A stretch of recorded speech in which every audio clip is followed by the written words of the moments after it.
The Russians knew they have no chance. They're out of it. Right. And you're right. You never saw them ever fight before, but they're smart. I've never said a Russian is dumb.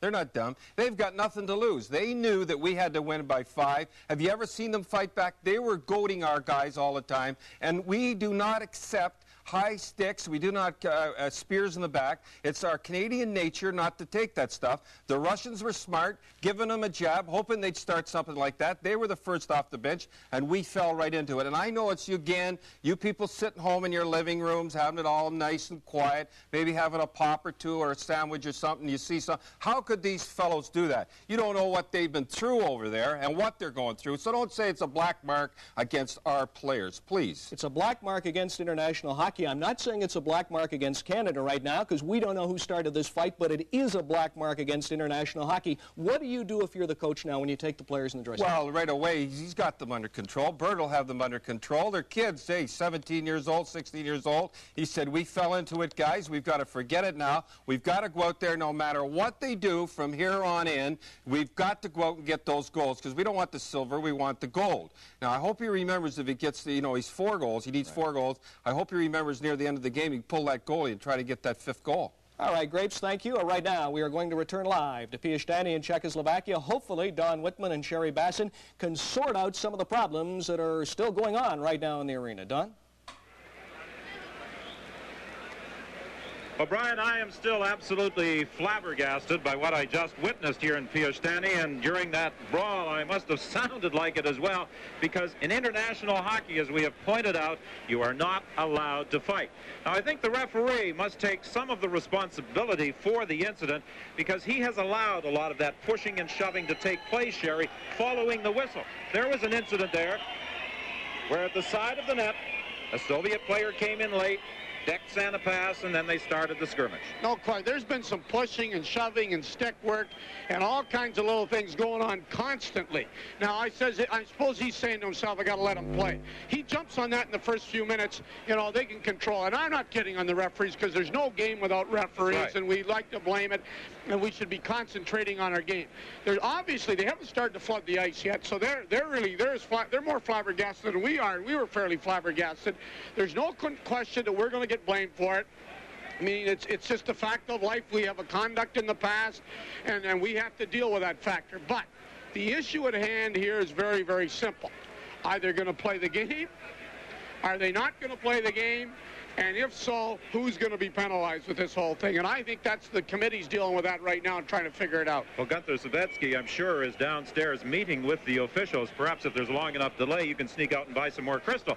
But anyway, this is something that is going to put a black mark on Canadian hockey internationally once again. Oh, yes. I'll tell you something. We were talking about computers. I teach at Durham College in Oshawa, and we got a big computer department there. We need them now to figure this out technically, because they don't really know who's responsible. We need them for the score after. We need that. They really don't know how to deal with it. I think specifically, never mind the technical aspect of what to do with who. I can never recall in international hockey a bench-clearing incident even without any fighting. Oh, no. I mean, there's no question about it. We saw that pregame fight, and look at how, we saw this pregame fight before the game even started, and we said, hey, what's going on here? And get this settled, and what are they going to do about it? For that little skirmish that Chiasson was in and Hartman was in, they gave him 1-game suspension. I mean, there was some, this could have been called as a 10-rounder. I mean, well, Fred Walker is trying to gather some information down at ice level, trying to get into the respective dressing rooms, and also attempting to talk to the officials and determine just what they are going to do. But going back to the incident with the United States, the pregame warm-up, the team skating around, and as you saw in our highlight package, it developed at center ice. Lou Nanne, the general manager of the Minnesota North Stars, who was here watching the tournament, watching his son Marty Nanne play for the American team, was still livid. This was 2 hours after the game when we had dinner with him. He was still talking about the incident and thought it was premeditated. He would probably suggest this might have been premeditated. Yeah, no, I was there, and you were in support. I don't believe it was premeditated. I believe it was an emotion of the moment, and there's no question that I feel strong in my heart. it wasn't premeditated, especially when we listened to Fleury's interview and he talked about the emotion and the feeling in the dressing room, you know, and we talked, you know, and Lou's son is involved, and of course he's going to make some, you know, based on those kind of decisions. I don't think it was premeditated. The issue is this. Wasn't. Yes, I'd like to think it was. The very simple issue is, as you've said also, it doesn't happen very often, and it's never happened that I know of, at least in the recent past history.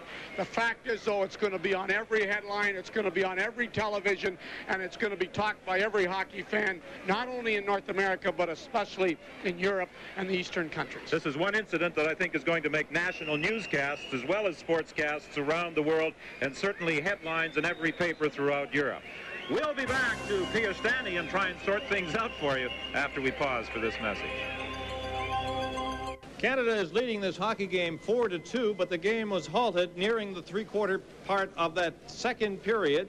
A gigantic fracas broke out, and down there near the Canadian dressing room now, I'm with Bert Templeton, the coach of Team Canada. And Bert, how did it all happen? Well, there was a skirmish in the end, and the Soviet players have been playing relatively aggressively all night. The referee has not been calling that many penalties, and the Soviet players, I felt, were the first players to start initiating the fisticuffs and swinging, which was, you know, unusual for them, but they played an unusual type hockey game. And it was basically confined to the ice surface when the you know, the Soviet coach saw fit to send a couple of hockey players off the bench. Now, when he did that, we were holding our players back, and they were just in front of the bench.